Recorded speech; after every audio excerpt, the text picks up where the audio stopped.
Hey all, welcome to the channel. My name's Caldron and today we're going to be looking at Art of Rally. Art of Rally is a top-down racer. Kind of reminds me of like games that I used to see in the 90s in the arcades where you would have a very similar view to the race. It's based in the golden era of rallies, so from the 60s up until the mid-90s. There's a ton of cars to choose from and there's a ton of tracks as well, so let's just jump in and take a look at this game. There's a lot of different choices to choose from when you come to game modes. Obviously, career, you get to start off in the early years of rally and then slowly work your way through the different groups and years. There's also time trials and there's also daily and weekly multiplayer events you can join in. Now, there's no like on-screen direct multiplayer, but it's all recorded on a database, so you can get to compare all your results, and people can win daily and weekly events and so on. But we'll first have a quick look at the career mode here. You get to choose your difficulty and what kind of damage your vehicle takes. And then you get to select your vehicles. Now, obviously, when you first start out, you're doing Group 2 in the late 60s. And you got a good selection of cars to choose from. There's one locked away behind the progression system, but most of them you can actually choose here. There's different paint jobs for the cars and so on. But yeah, so we'll just jump into here. I think I'm going to go with the Escort. I say it's called, it's not called the Escort, but that's what it's based on. I guess they couldn't get the rights to the name, so they've kind of just played on the name in a bit. The career mode progresses through different stages in different years. I think you have to, do well in the race to be able to progress to the next one. But at this difficulty setting, I was doing okay, even though I have not really put much time into this game. Although I do crash a lot as well. Probably should have used a gamepad for this, but I'm moving house soon and everything's packed away, so I had to stick with the keyboard controls.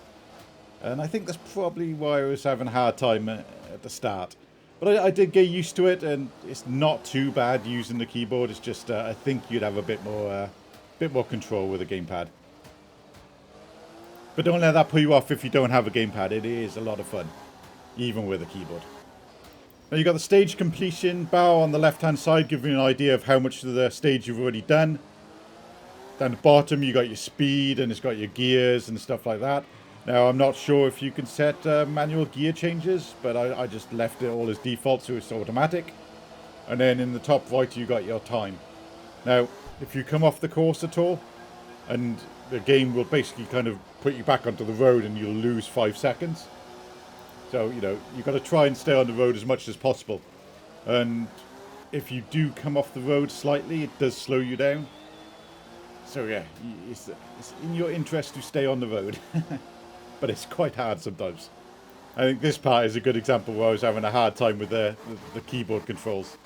I'm sneaking down here trying to control the car a bit and I completely mess up on this turn, just smash into a building. Now, I don't know if there's any physical damage on the car itself, but it does take damage and it reduces the performance of the car a bit. But you can see, yeah, I'm fighting the controls, just sneaking down. But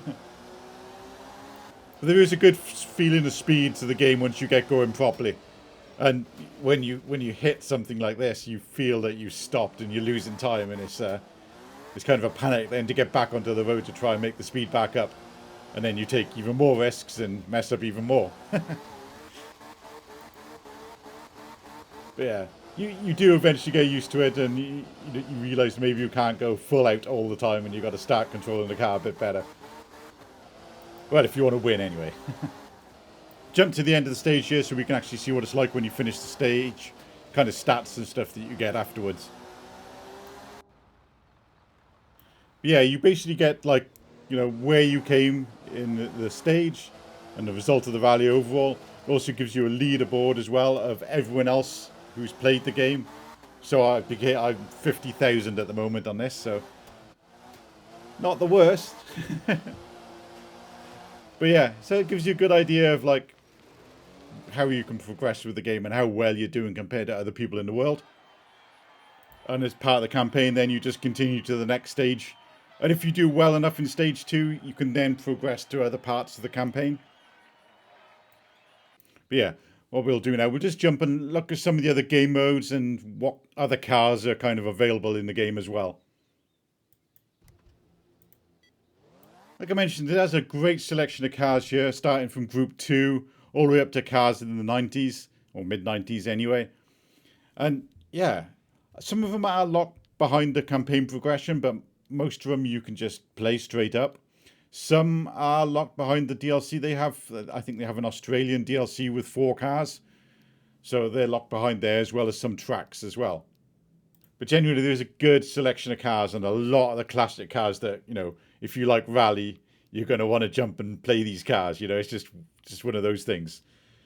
So yeah, I really like that about the game. Let's just have a quick look at the time attack here. You get to choose whatever country you want to go to and what stage in that country you want to do as well. And you can also choose the weather and the class of car that you want to use. What we'll do is we'll do a snowy track and we'll do a decently fast car as well, so we can see what it's like in kind of like the most extremes you can get into. We'll go with the Toyota Celica GT4 here.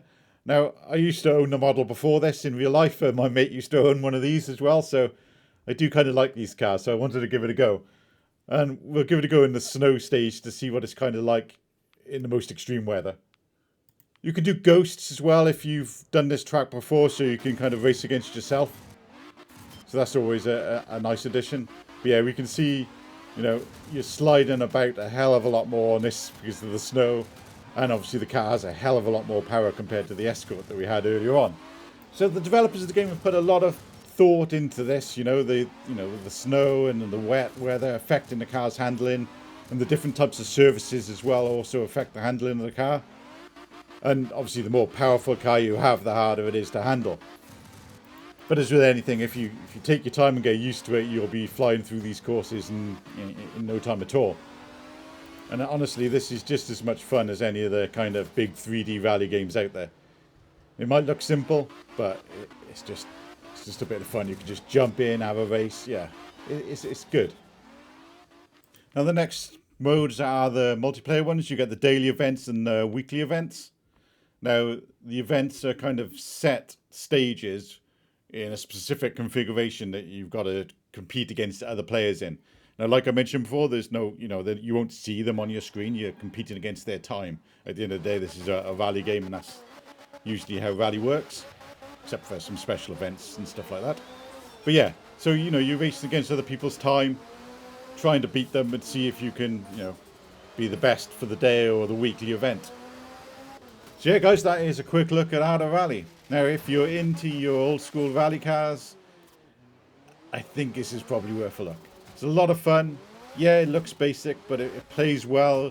The devs have put some thought into the game, so the different weather, the different track types, the different cars, they all handle a bit differently. And I think it's not silly expensive either at the moment on Steam. I think for like £20 you can actually buy a pack that includes this and 2 of their other games as well that look pretty decent. But yeah, I just want to say thanks to everyone for watching. If you do want to see more videos like this, please like and subscribe, and I'll see you all in the next video.